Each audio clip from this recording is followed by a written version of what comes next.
original recipe. My name is Roberto, also known as the Ladies Man. I've been really trying. And in today's episode, we will be interviewing Daniel. Daniel, welcome to the studio. Thank you, Roberto. It's nice to have people, appreciate me and want to spend the time to actually interview me. You see, I'm actually I'm a retired prophet now, so I don't have nothing on my hands, and I spend my lonely days in the asylum. I don't get a lot of visitors. Hello, darkness, my Anyways, old friend. if you have any questions, you're free to fire away. How did you end up in Babylon? How did I end up in Babylon? Okay, let me tell you how it happened. Hold on. So basically Babylon came to Israel and they ransacked us. They took everything we had, everything we worked for, and they took it away, including our wives, our children, our my dad, my mom. They took everybody, including me. And so here I go. We walked the desert and we crossed a bunch of mountains and everything, and we finally reached Babylon, and that's how I ended up here in Babylon. And actually, life's not that bad because since I was one of the, like I was a noble in Israel, in Babylon.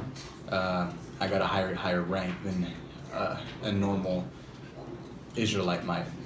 So that's pretty cool about it. So what happened to your parents and friends? Well, my friends, Sidrak, I forgot their names already. My friends. There are 3 of them that I actually have friends. They're really good friends, and they love Jesus as well, and they love God, and they're great people. But yeah, I still get to see them every now and then. They live here. They used to live in Babylon with me, but as for my mom and dad, they were killed. Oops, I'm sorry. Yeah. So do you still miss your parents? No. I have a pretty good life. I have money. I have girls. I'm retired. Yeah, life's good. Yeah. I don't miss them.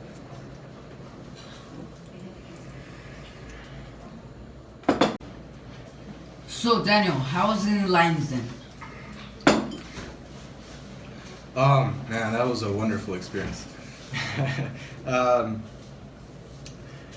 Okay, so first when I was thrown into the lion's den pit, I was terrified. I was like, I didn't have the balls for it. I was thrown into there, and I was like, man, I'm gonna die. Like, I literally want to kill myself now before they kill me. But I did have trust in God, but I wasn't expecting to get saved. And what happens is the lions didn't actually kill me. They didn't eat me because God didn't let them. And so it was a cool experience because I'm not a cat person. But I really like these lions. They're pretty cool. And I got to really see the power of God, and He can do really cool things if you put your trust in Him. And also, I got a free souvenir. See this shirt? Made by the Lions. They were playing around with me. These holes, and also, I'm actually gonna patent this shirt. So, to this dude I know, his name's what's his name? Kanye or something. I'm gonna tell him about this shirt. How were you able to decipher the dream?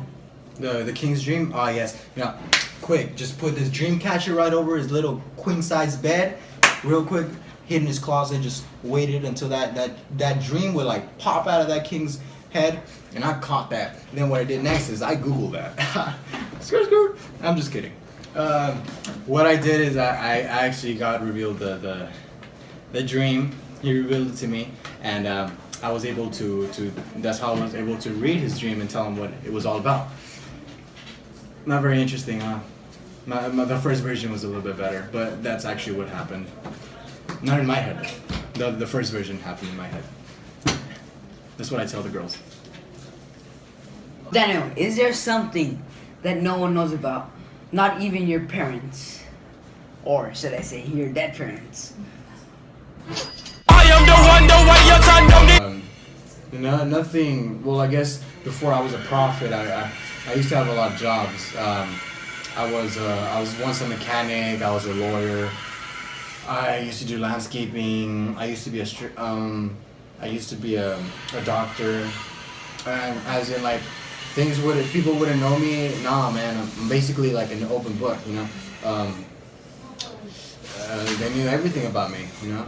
And maybe one cool thing, but I'm pretty sure everybody knows this because it says it in my book. I actually foretold the future. I foretold that there would be like planes flying around, and I also foretold like the apocalypse and some stuff like that. You know, if you want to check that out, you can read my book for only $5.99 on the App Store. I'm just kidding, but yeah, I think that's a pretty cool thing about me. I foretold the future. Well, I didn't foretell the future, but God let me know the future, so that's pretty cool. Yeah. And also, I have anything. So what do you do now? What I do now, like I said, I'm retired, man. Well, I'm still like a prophet, but I'm not walking around anymore and like telling people stuff. I preach now. I preach now and then, but you know, I do a lot of things. Bro, I'm like Dr. Dre, you know. But instead of like rappers, I produce Christian rappers. You know what I'm saying?